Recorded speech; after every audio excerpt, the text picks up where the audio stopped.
I've never been nervous public speaking situations, but I am a fucking wreck for this thing.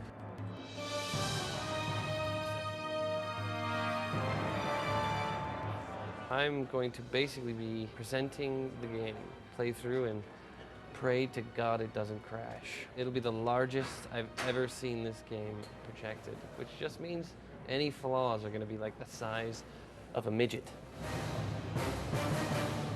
All right, let's do this thing. It feels so much larger when you have a projected voice. Awesome. We are so completely set. It's crazy. I feel like one of those weekend seminar speakers. We loved God of War II, but we're deaf now. As long as they love it. And that's really all that matters.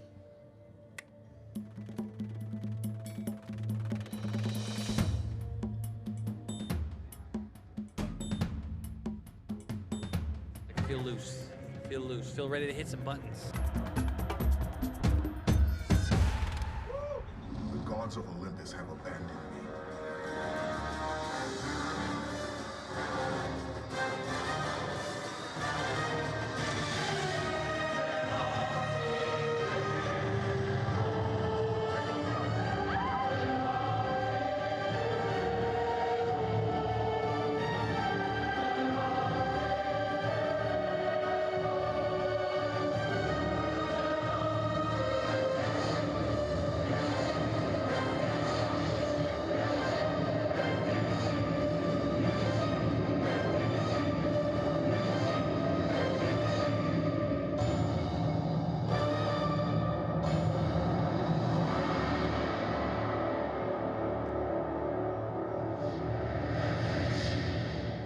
If the game crashes while I'm standing up there, it's the worst thing that could happen. Aside from me like sneezing and having snot hang out my nose during the breath. Even then, I think that can have a funny spin to it. A crash is definitely not a good thing. So what we're gonna do is kind of go right into this little sneak peek, pulling up the curtain a little bit, demo. You guys are the first ones that are really gonna check this out. Nothing will stop me in my quest. I will have my vengeance.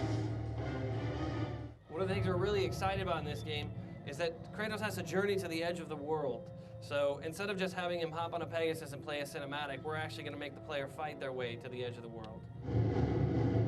So this new gameplay experience is going to have the same combat system that we have on the ground, except you're going to be fighting these battles thousands of feet above the earth.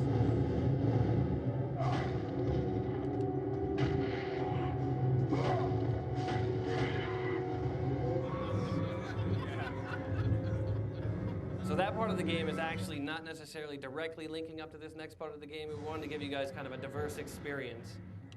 So as in the last game, we're really kind of mixing up the environments.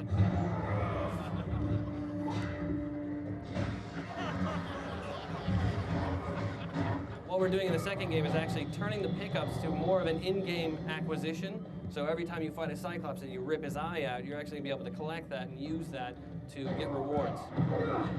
Help me with these beasts! I have found the secret of Medusa's temple! This is really showing that idea that Kratos isn't the only one on the island seeking out the Sisters of Fate. There are many heroes throughout mythology that are actually trying to change their own fate. And the enemies that we're bringing back are not just going to be sort of the standard size. We're actually going to be bringing back some of the other larger sized enemies. All the way back to where we started, and I'm actually able to use the golden fleece to throw the Medusa's beam back and turn the door to stone.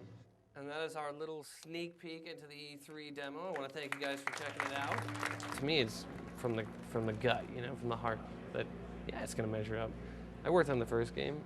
Half these people worked on the first game, you know? What the first game was a culmination of all these people's work.